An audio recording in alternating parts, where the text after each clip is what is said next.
Salut à tous et bienvenue dans l'heure des catcheurs. Le décryptage continue concernant le match des éléphants de Côte d'Ivoire livré lundi face à la Gambie où pour beaucoup, certains joueurs n'ont pas laissé un souvenir intarissable dont Ouma Diakité. Moins percutant face à la Gambie, Ouma Diakité est-il en danger pour la prochaine trêve internationale? Charles Demandé et Mathieu Bleu sont là.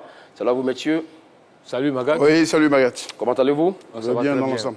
Pour participer donc à l'émission, un seul geste à faire, 27 21 59 93 99, 27 21 59 93 99. On se donne rendez-vous dans pas mal de temps. Je vais demander, Mathieu Blé, on revient sur ce match Côte d'Ivoire-Gambie. C'est vrai qu'on n'a pas imprimé notre marque de façon collective dans la rencontre, mais quand même, il y a des notes de satisfaction. Oui, effectivement, il y a des notes de satisfaction au niveau de certains joueurs qui ont su marquer les esprits, qui ont su tirer leur épingle du jeu. C'est vrai que dans cette grisaille, il y a des joueurs qui ont respecté leur statut, qui ont respecté leur rang et qui ont marqué des esprits. C'est bien cela. Il y a aussi, c'est votre cas aussi? Oui, on va dire qu'il y a quelques-uns qui s'en sont sortis à bon compte. Quelques-uns sur 16 joueurs qui ont... Absolument, je pèse bien mon mot, quelques-uns. Maintenant, disons que cette fenêtre FIFA reste l'une des fenêtres à vite oublier. Parce que ce qu'on attendait, c'est vrai que 6 points, on les a eus, mais tout ce qui est bien derrière... La question n'est pas sur la fenêtre en elle-même. Sur les deux matchs, 5e, 6e journée, c'est pas ça la question. On reviendra effectivement lors d'une prochaine émission, pourquoi pas, pour faire le bilan de ces 5e et 6e journées des qualifs du Mondial 2026. Alors, vous parlez de satisfaction. Qui sont les joueurs qui ont marqué des points, qui ont sorti la tête de l'eau, comme on le dit? Je vais le demander. Écoutez, d'abord, ma première satisfaction, c'est le gardien, Yaya Fofana, qui a livré un match énorme, un match XXL, qui a sorti un masterclass. À 24 ans, ce garçon-là est au fait de sa puissance. On a vu qu'il a permis à la Côte d'Ivoire d'éviter une humiliation à domicile. Quand tu vois le contenu du match, n'eût été un Yaya des grands jours, la Côte d'Ivoire serait passée à la trappe. Et là, si on passait à la trappe, je pense que certains qui parlent aujourd'hui n'allaient pas tenir le discours qu'ils tiennent. Donc, on peut dire merci à Yaya Fofana. 3 grands arrêts qui ont permis à la Côte d'Ivoire de battre cette équipe. Alors, on va permettre de citer les bons élèves. À part Yaya, qui d'autres vous les citez, ensuite après on va rentrer dans les détails. Je pense qu'il y a Nicolas Pepe. Nicolas Pepe qui a une bonne entame pendant 45 minutes, qui a bousculé surtout en début de match. On voit comment il a percuté sur son côté. Il a mis en difficulté le latéral droit gambien Joseph Cissé. Qui était vraiment enrhumé à chaque fois que Nicolas Pepe déboulait sur son côté. Et ensuite, Nicolas Allais, le but qu'il marque, c'était vraiment un but d'avancante, un but, il a un flair animalier. Il a senti le coup, il a mis une tête qui a permis à la Côte d'Ivoire d'ouvrir la marque à la 15e minute. Et vous avez oublié le passeur de ce but-là, Simon Dengra, moi je vais le demander. C'est un oubli ou c'est fait sciemment? Non, c'est pas un oubli. Bon, moi, il est en 4e position parce que c'est vrai que ce garçon, physiquement, on l'a vu un peu court, mais il est resté égal à lui-même. Il a apporté quand même parce que quand tu regardes le centre qu'il fait, il a senti le coup, il a vu que Allais était dans l'axe, il a envoyé un ballon, une merveille de passe qui a permis à Allais d'ouvrir la marque. Très bien, voici un peu les notes de satisfaction de la part de Charles Demandé. Ça en est de même pour vous, les mêmes joueurs? Oui, mais je veux dire, il faut dire sincèrement merci et grand bravo à notre portier Yaya Fofana, qui est absolument l'homme de cette fenêtre. Et à côté de Yaya, je veux dire, même s'ils n'ont pas été dans leur standard habituel, mais un garçon comme Sébastien Haller et Nicolas Pepe ont su faire honneur à leur réputation. Je voudrais aussi préciser que Sébastien Haller, il est déjà l'auteur de la passe décisive à l'aller et au retour, il nous donne la victoire. Je pense qu'un avançant de ce type, de ce calibre, c'est ce qu'on attend de lui. Et Haller, une fois de plus, il a montré toute sa sagacité dans cette équipe. Pour paraphraser Roger Mila qui dit que Sébastien Haller est un avançant très intelligent parce que tout ce qu'il fait sur le stade est censé, et il a encore confirmé. En ayant peu de ballons, il a su joindre l'utile à l'agréable et grâce à lui, on obtient ces 2 points. À côté de lui, Nicolas Pepe qui est revenu de blessure, qui commence à avoir du temps de jeu en club, quand même il a montré un peu sa percussion. Il a été même l'un des seuls à percuter véritablement et puis bon, il a en tout cas fait honneur à sa réputation. Donc ces 3 garçons, je voudrais absolument les mettre en relief. D'accord. Alors, vous avez parlé du trio d'attaque, hein, ça et là. Bon, d'accord, on est un peu d'avis avec vous sur ça.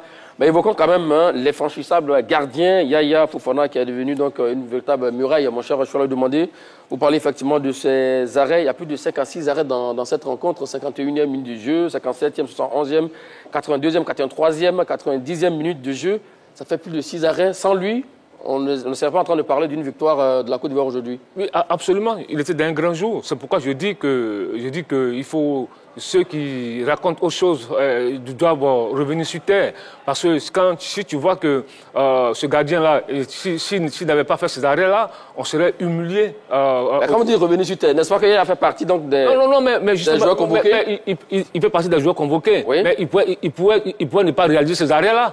Et on allait perdre ce match-là, qui allait nous mettre en difficulté. C'est pourquoi nous soulignons l'énorme match de Yaya Fofana. C'est pourquoi aussi il faut vraiment avoir un esprit critique vis-à-vis du contenu de ce match-là.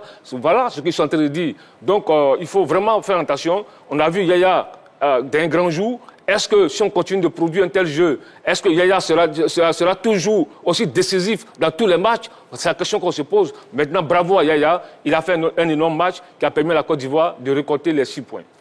L'action face à Moussa Barrow, où on croyait que c'était donc l'égalisation. Il sort il met tout son corps en opposition. Ensuite, après cette action, à la 82e du jeu, central retrait, on a eu tous peur, hein, et heureusement, il était là encore pour annihiler cette action. Oui, c'est la raison pour laquelle il faut absolument acclamer le jeu de portée des éléphants de Côte d'Ivoire. Parce que les arrêts qu'il fait, ce ne sont pas des arrêts normaux, ce ne sont pas des arrêts ordinaires. Ce sont des arrêts qui résultent de l'exploit, à la limite du miracle, vous comprenez? C'est en ce sens que il faut absolument l'encenser et il faut saluer sa progression parce qu'il est venu dans cette sélection sans tabou ni trompette. Je dois l'avouer, au début, on avait certains doutes. Décrier ça et là. Décrier ça et là. Oui. Bien de sportifs avaient certains doutes. Mais sans broncher, il a travaillé et il a atteint ce niveau. Et grâce à Yaya Fofana, aujourd'hui, on sort idem avec 6 points. C'est pourquoi je voudrais profiter pour répondre à ce propos du coach qui dit que ce n'est pas toujours qu'on va bien jouer. Mais je lui ai dit, il faut faire attention. Quand on joue mal, il faut tout de suite redescendre sur terre et se replier les manches et commencer à se mettre au travail. Il ne faut pas justifier. Parce que c'est le miracle Yaya Fofana qui aujourd'hui envoie une certaine stabilité, une certaine sécurité dans cette sélection. Parce que c'est un spectacle ahurissant, maussade, mais qu'il faut absolument critiquer à l'issue de cette fenêtre FIFA pour ne pas que ça se reproduise. Et il faut le dire. Aujourd'hui, on a la sécurité et la stabilité parce qu'on avait la chance d'avoir un miraculé dans les buts, un Yaya Fofana qui a fait de la magie. Très rapidement, avant de parler des mauvais élèves hein, de cette rencontre, je vais lui demander, mais je suis un peu quand même étonné qu'aujourd'hui vous adoubez Yaya Fofana alors qu'au mois de décembre, il était au coude à coude avec Rowan Williams, le Sud-Africain, pour le prix de meilleur gardien africain. Vous avez tous dit que oui, bon, le Sud-Africain était au-dessus. Ouais, mais ça et là. Ouais, mais alors que Yaya, par rapport à la CAN, il est dans la continuité. Oui, il est dans la continuité, mais il faut reconnaître aussi que le Sud-Africain Williams, il a vraiment marqué les esprits à la Coupe d'Afrique des Nations. Ça, il n'y a pas de débat dessus. Entre le vainqueur de la CAN et le demi-finaliste. Mais la prestation individuelle de Williams était indiscutable. Ça, il faut le reconnaître. C'est pas parce qu'on n'a pas confiance à Yaya. Yaya, comme il a dit tout à l'heure, il est arrivé à la fenêtre de septembre 2023. Tout doucement, il est arrivé dans cette sélection, il a pris ses marques, il s'est imposé. C'est vrai qu'au départ, il y avait des doutes un peu sur ses prestations, ce qui est légitime. Mais lui, à force de travailler, il s'est imposé durablement. Et maintenant, ça pose un problème. Ça pose un problème. Aujourd'hui, si Yaya n'est pas là... Je savais que vous allez poser la question. Non, mais... Vous avez 3 gardiens, non? Non, écoute-moi. Si Yaya n'est pas là, et après? Parce que tout est possible en football. Tout est possible en football. Parce que c'est pourquoi on dit aux gens, faites attention. Parce que si Yaya n'est pas là, et après?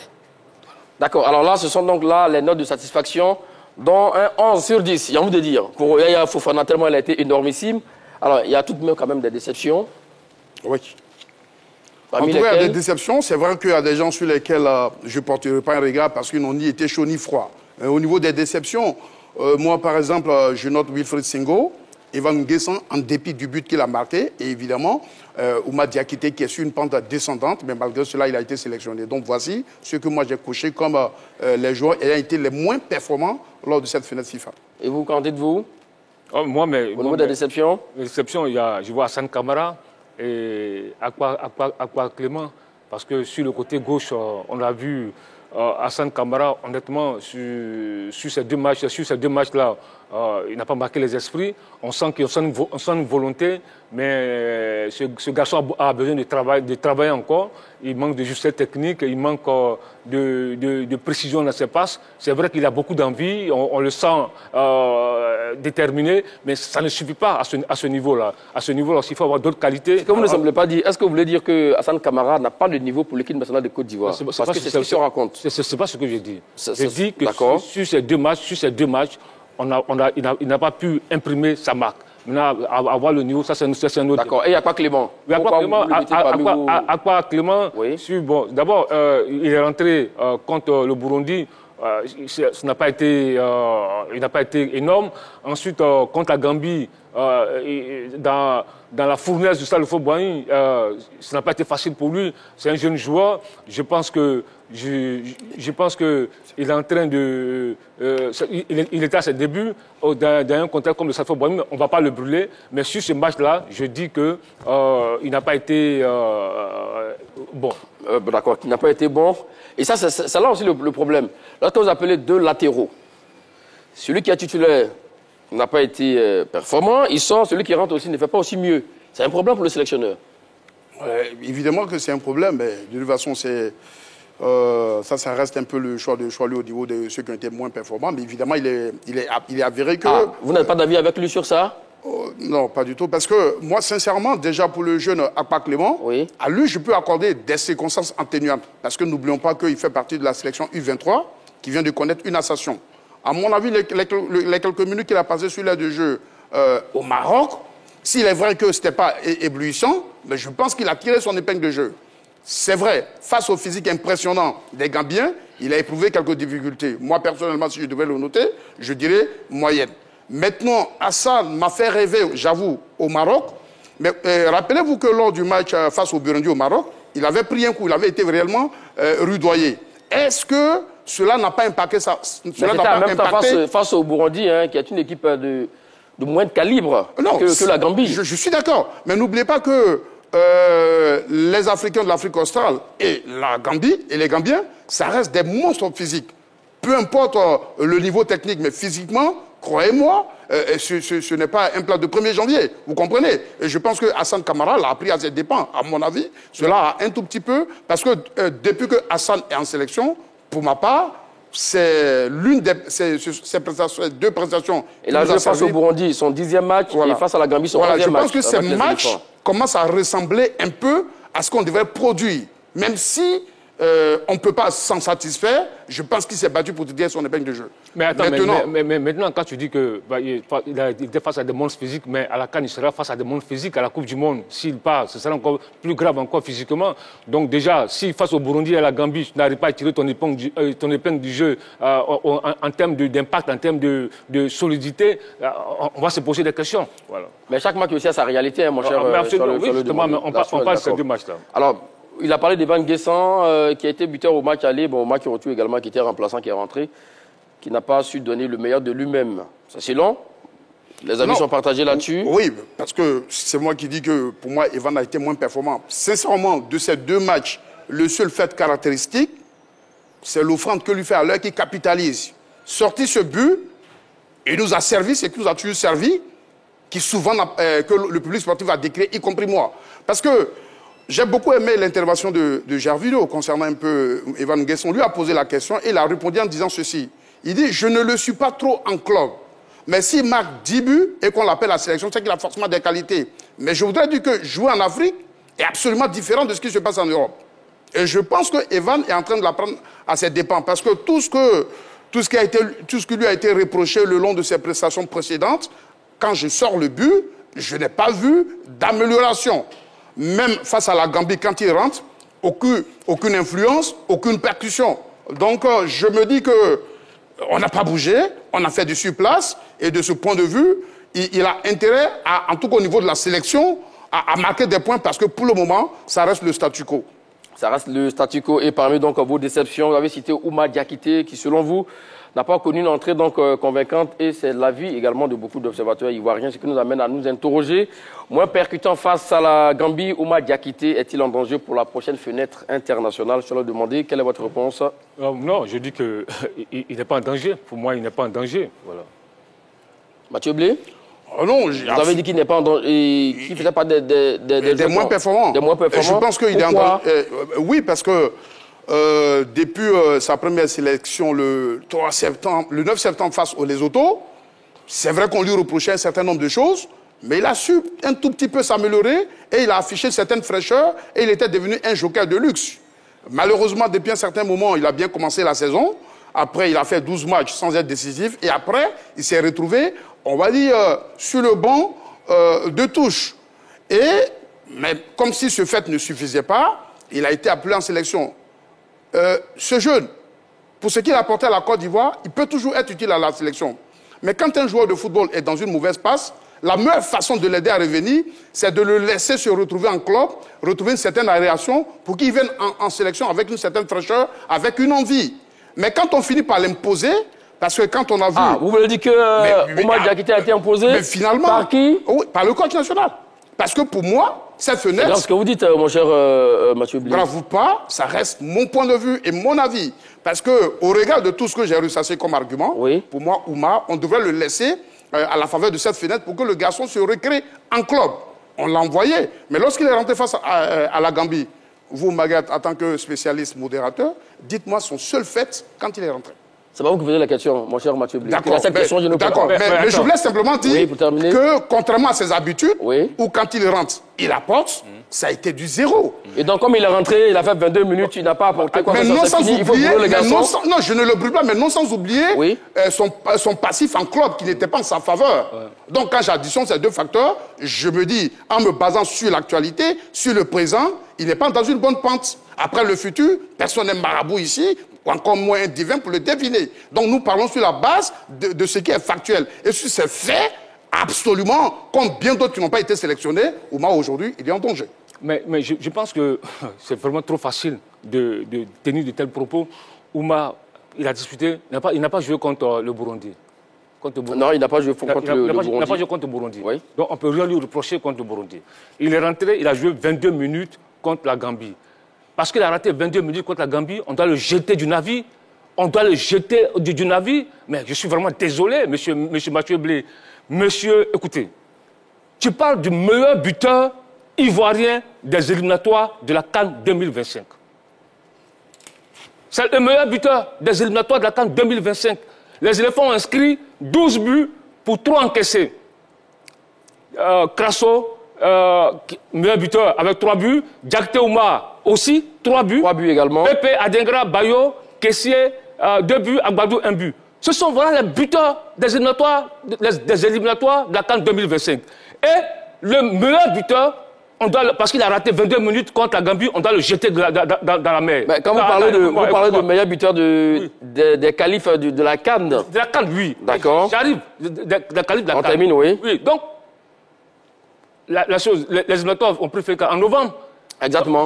Donc en novembre, on ne doit plus l'appeler. J'ai dit non. Et encore, c'est le meilleur buteur des éléphants en éliminatoire de la CAN et de la Coupe du Monde au niveau des ailiers droits. Est-ce que tu comprends ce que je dis? C'est-à-dire que des joueurs qui jouent au même poste que lui, c'est le meilleur buteur. Il a 3 buts. Adengra a 1 but, Pepe a 1 but. Mais attends, de quoi on parle? Parce qu'il a raté 22 minutes, il faut le jeter à la poubelle? Non, je ne suis pas d'accord. Mais selon lui hein, il a été imposé par le sélectionneur. Imposé par oui, tout à l'heure, il a dit, puisqu'il a mis forme en club pour notre ami Mathieu Blé. Mais un garçon qui a joué quand même plus d'une vingtaine de matchs, mon cher Mathieu Blé, on ne peut pas dire qu'il a mis forme en tant que tel. C'est vrai que le premier rôle d'un attaquant, c'est de marquer des buts. Il en a moins de 5 buts donc en Ligue 1 française, c'est vrai. Ça, on peut vous le considérer. Mais bon, pour le reste, comme Charles Demandé l'a démontré tout à l'heure, il fait partie des meilleurs buteurs de la sélection. Et un garçon comme ça, même en 10-15 minutes, il peut apporter. C'est vrai qu'il a raté ses 22 minutes face à la Gambie. Mais bon, pour dire qu'il est en danger pour la prochaine fenêtre, comme vous l'avez dit, personne ne sait de quoi demain sera fait. Oui, absolument. Donc, c'est pourquoi moi, je ne parle pas pour le moment par rapport à demain, mais je me suis au passé et au présent. Et là, j'ai vu Choilieu qui a... Et même le passé, il vous a donné des chiffres, il a prouvé. Mais justement, parce que quand on voit un peu le vécu de Ouma en sélection, c'est 21 sélections pour 5 buts. Vous comprenez un peu? Maintenant, là, si on doit se baser sur le palmarès de chaque joueur, sur des statistiques, il est évident que, je dis, les critères de sélection vont exploser, malheureusement pour lui. Ce que je veux expliquer... Quand on connaît le profil d'un joueur, quand on connaît son actualité, cela est important. On sait que Ouma est quelqu'un d'explosif. Elle sait que ce n'est pas quelqu'un qui laisse indifférent sur un terrain de football. Mais depuis un certain moment, comme face à la Gambie, vous avez laissé indifférent? De toute façon, c'est exactement, c'est ce qu'il faut vite oublier déjà, concernant Ouma. Et je lui ai dit, parce que comme dit un adage chez nous, la danse, c'est pas son départ que ça se sent. Et quand on a vu son actualité en club, quand il est venu... En France, il s'est tout de suite imposé comme titulaire. Et il a été l'un des fers de lance de ce club. Depuis un moment, il est descendu crescendo. Vous savez qu'un joueur a toujours des hauts et des bas, mon cher Mathieu Blé. Mais c'est pourquoi je dis qu'en sélection, quand on est dans le cœur de la vague, on ne vient pas aux sélections. Ce n'est pas la faute à Ouma. Je pense même que cette ouverture, on ne peut plus large, va finir par être un piège pour lui. Parce que quand on l'appelle, moi je ne discute pas le fait qu'on l'appelle, mais tous les joueurs qu'on appelle en sélection doivent être capables, je vous en prie, respectez mon temps de parole, doivent être capables de performer. Et si on vous appelle, parce qu'on l'a appelé, on ne l'a pas appelé tant qu'un buteur, s'il marque, c'est tant mieux, mais c'est un ailier. Mais quand il est rentré face à la Gambie, le long des 22 minutes, quelle percussion a-t-il apporté? Quel déboulé a-t-il apporté? Mais c'est zéro. Mais en fait, c'est sûr, que ce soit 22 minutes, mais évidemment, c'est sûr ça que nous basons. Tout à l'heure, vous avez cité une liste de joueurs qui ont été en dedans face à la Gambie. Oui, mais le Arsenal aussi ne va pas venir en sélection. Ils sont en danger. Non, je vous en prie, mais le débat porte sur Ouma. Et on est dans la quintessence du débat. Sur votre logique, c'est que... Oui, mais malheureusement pour vous, le débat c'est sur Ouma pour le moment. Donc je veux dire... S'il vous plaît, vous allez garder la parole. Vous m'avez interrompu par deux questions. Vous n'avez plus la parole, ok, ça marche. Allons-y, je vais demander. Sur ce qu'il a dit. Je suis quand même surpris. Donc Crasso, qui a raté son match, on ne l'appelle plus aussi. Le débat, c'est Ouma aujourd'hui. Non, je vous en prie. Je vous en prie, mais le débat, c'est Ouma. Parce que tu dis qu'il le débat n'est pas Jean-Philippe Crasso. Le débat n'est pas Jean-Philippe Crasso. Le débat n'est pas Jean-Philippe Crasso. Le débat n'est pas Jean-Philippe Crasso. Le débat, c'est Ouma. Mais le débat n'est pas Jean-Philippe Crasso. Monsieur, le débat, ce n'est pas Jean-Philippe. Tant que vous dévirez le débat, je ne vais pas me calmer. Mais le débat n'est pas Jean-Philippe Crasso. Je vous en prie. Mais je vous en prie. Le débat n'est pas Jean-Philippe Crasso. Comme tu dis, il a raté son match. Il a raté 22 minutes. Il n'a pas été bon. Mais Crasso n'a pas été bon, donc on n'appelle pas Crasso. Mais entre les deux, j'arrive. Et puis, je vais te poser une question. Toi, tu peux te passer de ton meilleur buteur, un de tes meilleurs buteurs, en éliminatoire de la CAN 2025. On s'est passé longtemps d'Ibrahim Sangaré. Il a été longtemps meilleur buteur, M. Ibrahim Sangaré. On a joué une soirée sans lui. Donc je voulais le rappeler. Allons-y pour la suite. Et tu peux te passer parmi les ailiers. On s'est passé longtemps de Sébastien Haller. Le monde n'est pas longtemps sur la mais il faut lui, je le rappelle. Monsieur Mathieu Blé, vous avez le temps de la réplique. Allons-y, je vais demander.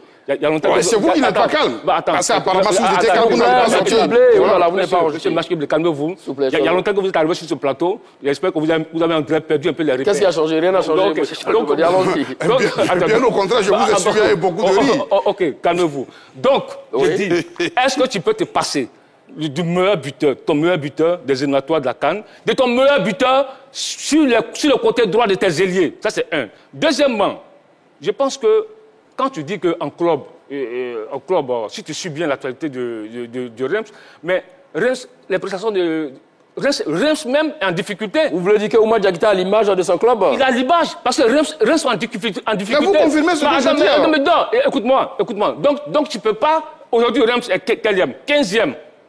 15e à 23 points, à 3 points du premier relégable.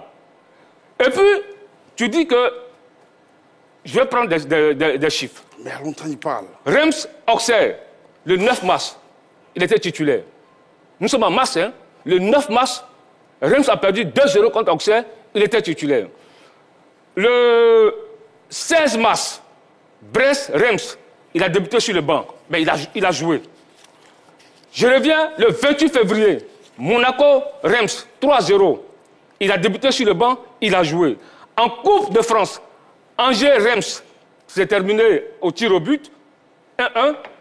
il a débuté sur le banc. Et il a raté penalty. Donc quand tu prends les derniers matchs de Reims, mais il a disputé tous les matchs. Il était une fois titulaire. Avec combien de buts marqués, je leur demandé? Mon ami, nous sommes en train de parler. Il dit que le gars qu'on appelle ne joue pas de son club. Donc je suis en train de lui expliquer. Voilà, l'état d'esprit du garçon, l'état d'esprit du garçon n'est pas au beau fixe. Est-ce qu'il veut faire croire, mon cher Mathieu Blé? Le fait que l'état d'esprit... la parole, okay, vous permettez de rappeler le numéro de téléphone 27 21 59 93 99 27 21 59 93 99. Moins percutant face à la Gambie, Oumar Diakité est-il en danger pour la prochaine fenêtre internationale? Mathieu Blé, ce qu'il semble expliquer, mon cher sur le demandé, c'est vrai qu'il ne marque pas pour le moment, mais son équipe est classée 15e en championnat. Ils ont perdu Emmanuel Agbadou qui est parti donc à Wolverhampton.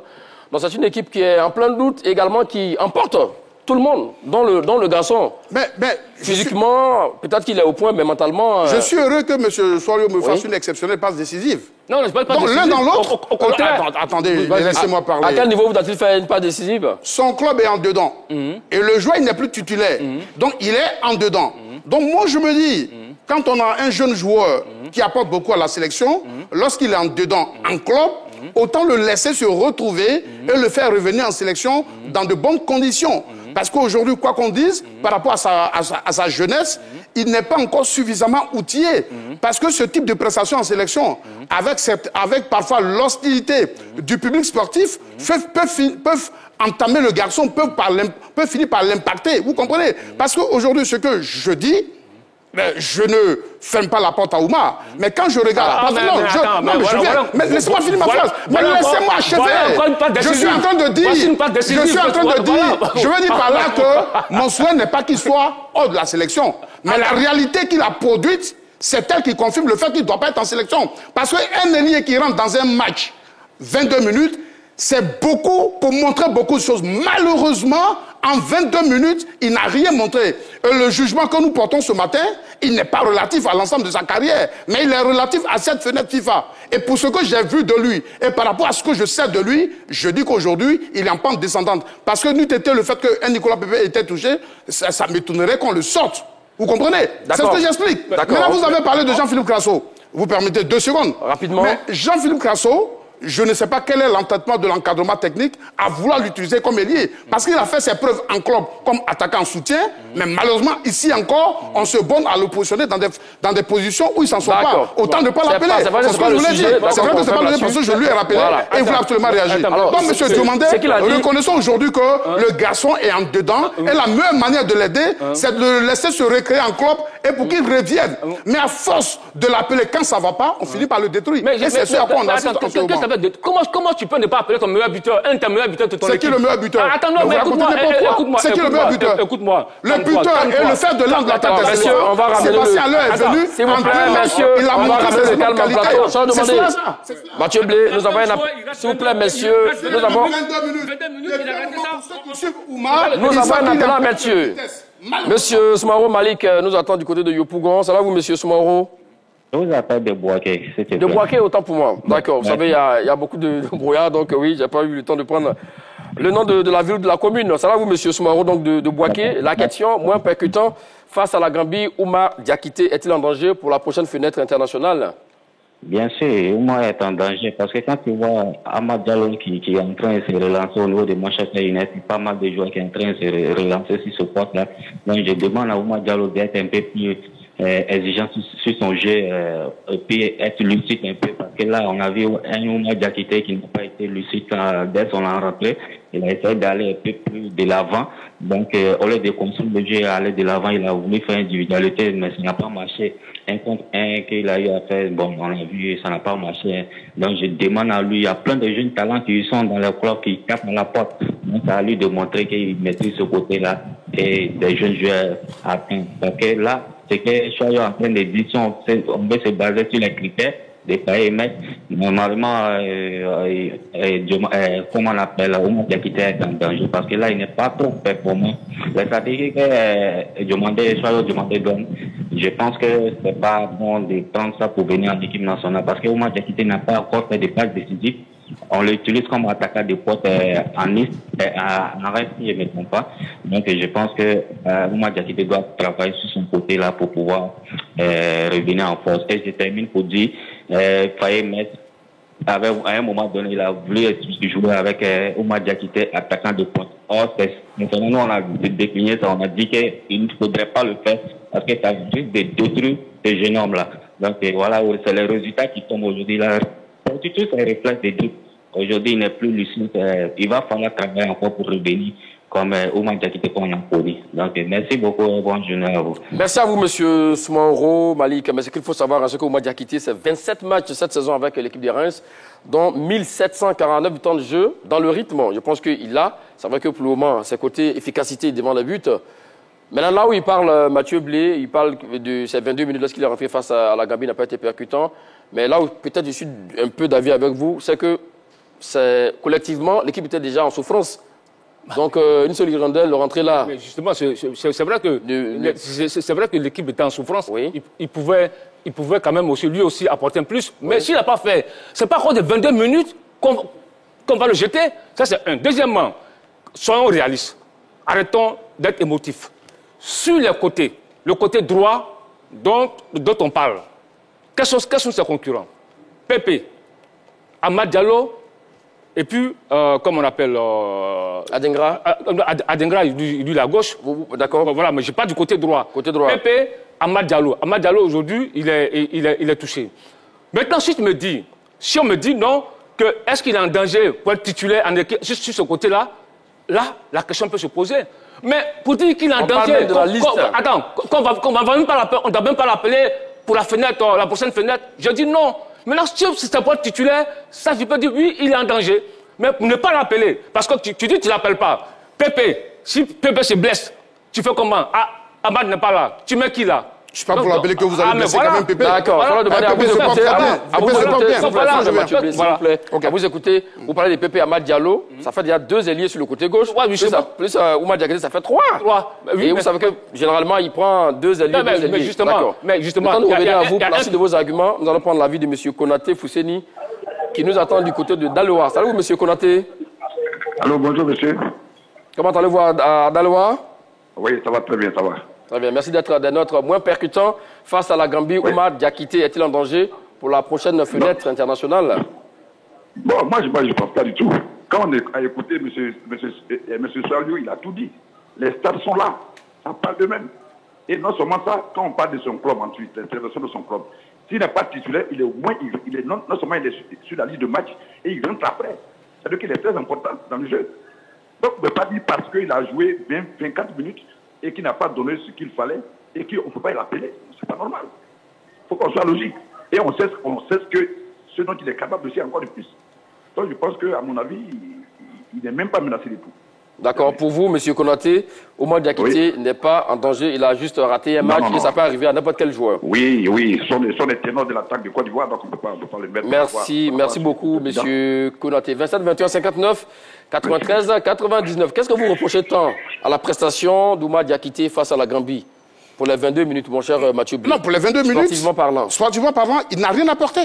Mais 0 à tout point de vue. Il est rentré à une période où l'équipe était vraiment complètement souffrance. Laissez-moi vous rappeler une chose. Où les Gambiens nous ont pris à la gorge. Laissez-moi vous rappeler une chose. Oui. Ici en Côte d'Ivoire, je suis heureux d'être en face de Choualiou. Il y a des joueurs qu'on a souvent utilisés comme des jokers. Maxime Gouamene aujourd'hui qui est entraîneur. Au temps de Troussi à la sec, c'était son joker. Mais Maxime Gouamene, 15 minutes étaient suffisantes pour lui pour faire la différence. Baki Kondé, on l'a vu, sous Henri Michel. Il a souvent été... Baki Kondé n'est pas Oumar Diakité. Non, je vous donne des exemples dans le football pour dire que 22 minutes, parce que ce qu'on reproche, et personnellement, où je suis insatisfait concernant Oumar, c'est un ailier. Mais quand un ailier rentre dans une rencontre, on doit minimum avoir 1, 2, 3 percussions. Mais ce n'est pas souvent le cas. Vous savez, en tant qu'ailier, Oumar n'a pas un pouvoir absolu. Vous comprenez? Parce que sa force, c'est juste la pénétration. C'est lorsqu'il est lancé. Mais dans le mouchoir, il est incapable d'éliminer 2 joueurs à la fois. Donc, ça limite son jeu. Et malheureusement, avant chaque rencontre, il y a des tests vidéo. Donc, c'est quelqu'un de visible et qui, malheureusement, sa forme de club ne l'aidant pas. Quand il vient en sélection, ça ne produit pas. Il m'a parlé de s'il n'est pas titulaire, il va être remplaçant. Mais j'aimerais lui rappeler qu'en sélection, Mais un remplaçant est un potentiel titulaire. Et ce qui fait la force d'une véritable équipe forte, c'est qu'entre les remplaçants et les titulaires, la différence elle doit être moindre. Mais quand on met Amad Diallo, Pépé et Oumar Diakité, j'avoue que la différence, elle est énorme. D'accord, la différence, elle est... Donc, avant de vous donner la parole, mon cher, je vais demander direction à Diaké prendre la vue du Centre Roqueniel. C'est là, vous, au Centre Roqueniel, où toute la question moins percutant face à la Gambie, Oumar Diakité est-il en danger pour la prochaine trêve internationale? Salut Magat, salut Cholio. Salut Centre Roqueniel. Moi, je pense que moi-même, avant même, lorsque Faye avait donné sa liste, moi, j'étais contre de la présence de Oumar Diakité dans la liste. D'accord. Parce que moi, je pense qu'aujourd'hui, il faut mettre les joueurs en concurrence, Magat. Parce que j'ai l'impression qu'il y a certains joueurs qui pensent qu'ils ont déjà confirmé. Donc, même si le sélectionneur donne sa liste à les yeux fermés, ils seront sur la liste. Centre Roqueniel, au risque de vous couper, mais Oumar Diakité, il est mis en concurrence. Par exemple, face au Burundi, au Maroc, il n'a pas joué. Et face à la Gambie, où l'Oumar Diakité d'avant, c'était une part de titulaire, mais c'est 22 minutes. Mais quand on parle de concurrence, oui. Faye nous a dit ici que les critères de l'équipe nationale, l'émanation des joueurs en forme du moment. Oui. Mais on pouvait prendre des gens qui avaient le temps de jeu à la place de Oumar Diakité. Ça allait les fouetter leur orgueil. Ça allait les amener à se réveiller. Mais quand on a fait des gens qui ne jouent même pas, qui ont les difficultés dans les clubs, en détriment de ceux même qui sont performants dans les clubs, même en Tanzanie ici, au Maroc ici, en Côte d'Ivoire ici, on les laisse, même en Europe là-bas, comme les Traoré Béni et autres, qui sont plus performants que les Oumar Diakité. Mais vous voulez que ces joueurs-là n'ont qu'à faire quel effort? On a vu avant-hier, pour le Oumar Diakité qu'on a connu, il était à la rue. Il faut avoir le courage de le dire. Donc, tant qu'on va appeler ces joueurs en méforme, Magat, ils ne vont pas faire des efforts parce qu'ils se disent qu'ils sont déjà, comme on appelle, leur place est déjà réservée. Donc, ils vont jouer le rôle des sénateurs. Donc, moi, je dirais qu'il faut les mettre en concurrence. Si tu n'es pas titulaire dans ton club, celui qui est titulaire, on l'appelle, on te laisse, et demain, ça va mener ces joueurs-là à faire des efforts. Mais lorsqu'ils ne sont pas titulaires, on les appelle. Des gardiens qui sont de tous, on les appelle, en détriment de ceux qui jouent. Des défenseurs qui ne jouent pas, on les appelle en détriment. Oh, mais écoute, Magat, moi j'ai mal au cœur. Je vois, vous avez beaucoup à dire sur le centre. C'est un très bon joueur, il ne faudrait pas que Faye le grille, il faudrait qu'on fouette l'orgueil de Oumar Diakité pour qu'il revienne au meilleur niveau. Il faut appeler ceux qui sont en forme devant lui. Très bien, merci à vous, Centre Roqueniel. Ce qu'il faut savoir, comme on l'a dit, je le répète encore une fois, c'est 27 matchs avec Reims, 1749 minutes de jeu. Ça veut dire que dans la régularité, dans la forme, il a seulement que, bon, il a marqué 4 buts, là où peut-être il devait être à 10, 11, 15 buts. Mais là, ce qu'il dit également, c'est pas aussi faux, mais Traoré Béni, malheureusement, qui est blessé. Amad Diallo, qui était son concurrent direct, peut-être aussi également est blessé. Donc oui, d'où la présence d'Oumar Diakité. D'où la présence d'Oumar Diakité. Et puis, pour répondre un peu à Mathieu Blé, qui a cité Maxime Guamené, qui connaît, mais monsieur Mathieu Blé, j'ai suivi toute la carrière de Maxime Guamené, je les ai connus, mais Maxime Guamené, ce n'est pas tous les matchs, lorsqu'il rentrait en joker, qui faisait la différence. Mais il percutait, il apportait. Écoute-moi, c'est ce que j'explique. Il apportait. Maxime Guamené a raté percussionniste. Maxime Guamené a raté des matchs lorsqu'il est rentré en jeu. D'accord. Parce qu'il connaît, on l'a vu, ce n'est pas tous les matchs lorsqu'il est rentré qu'il a fait la différence. Donc, tu ne peux pas... Mais attends, parce que le joueur, il rentre 22 minutes, il rate un match, tu dois le tuer. Et puis, attends, au niveau du jeu, tu prends les concurrents sur le côté droit, parce que c'est ça qu'il s'agit. Pépé, Amad Diallo, Oumar Diakité. Mais ce Oumar Diakité, il a un plus que les autres n'ont pas. C'est quoi? C'est le repli défensif. C'est important. Un joueur qui, défensivement, apporte un plus. Tout à l'heure, tu as dit non, ce qui s'est fait... Ça, c'est important pour l'équilibre de l'équipe. Oui, tout à l'heure, il a dit non, ce qui s'est fait, c'est l'explosivité. Mais il n'a pas que ça. Il a la vitesse, il a l'explosivité et il a le repli défensif. C'est extrêmement important pour un ailier. Voilà. D'accord. Et à sa décharge, à la décharge d'Oumar Diakité, c'est pas pour mesurer ses avocats. C'est qu'à un mois donné, on a eu 2 ou 3 actions où il avait le ballon, mais ça manque d'appel. Il n'avait pas d'appel. Donc, oui, il est bien fermé sur le côté là. C'est normal qu'il puisse perdre le ballon sur ça. D'accord. Donc, si, tant est qu'il n'est pas en forme actuellement, qu'il est en dedans, ça, il a également, comment doit-il revenir à son meilleur niveau? Oui, Magat, il est évident que pour l'aider à revenir à son meilleur niveau, oui, on doit le laisser travailler tranquillement en club pour qu'il retrouve de la confiance. Et quand il commence à revenir à sortir l'eau de la tête, oui, on peut le ramener. Mais dans cette situation, en s'obstinant à le faire venir, avec ce type de prestation, ça finira par briser son moral. C'est ce que je voulais souligner. Maintenant, tout à l'heure, Choilu a parlé de... Aujourd'hui, on parle d'Oumar Diakité parce que malheureusement, Amad Diallo est blessé. Mais si Amad revient avec la forme que Pépé retrouve, il est évident qu'on ne parlera même plus de lui parce que j'avoue, oui bien sûr, parce qu'il m'a parlé de repli défensif. Mais lui et moi, on a fait un débat ici concernant Amad Diallo, qui joue aujourd'hui piston, qui est aussi à l'aise en ailier. J'avoue, avec tout le respect que j'ai pour moi, il n'y a pas de photo entre Amad qui est c'est la question. Donc, si vous comprenez on met au prime de ces deux garçons, de ces trois garçons, Pépé, Amad, Oumar Diakité. Mais Oumar reste, malheureusement. Malheureusement. Que faites-vous du repli défensif? Mais Pépé fait le repli défensif à Villarreal. Amad Diallo fait le repli défensif à United. Et lui et moi, on a eu un débat sur son statut de piston. Donc, qu'est-ce qu'il me raconte? Mais attends. Qu'est-ce qu'il me raconte ce matin? D'accord. Attendez. La question que je lui avais posée, c'était comment retrouver, comment revenir à son meilleur niveau. Rapidement. Mais tu sais que... Répondons à la question d'abord. Comment doit-il revenir à son meilleur niveau? Pour revenir à son meilleur niveau, il doit être, pour moi aujourd'hui, il traverse une période compliquée, difficile, sur le plan moral. Il doit être fort mentalement pour résister à cette situation. Et attends, écoute-moi. Vous a dit rapidement, ouais. D'après Abibey, qui dit par exemple que l'ennemi du footballeur c'est le doute. Le doute, et dès qu'on doute, donc les gestes les plus faciles, voilà, il doit évacuer le doute. Parce que quand on dit qu'il ne joue pas, mais quelqu'un, j'ai cité tout à l'heure les 4 derniers matchs, il a joué tous ces matchs-là. Mais peut-être qu'actuellement il traverse une période difficile où il doute. Mais donc c'est à lui maintenant de se remettre, de résister à ce doute-là et se remettre au travail sérieusement. Voilà, il n'a que 21 ans.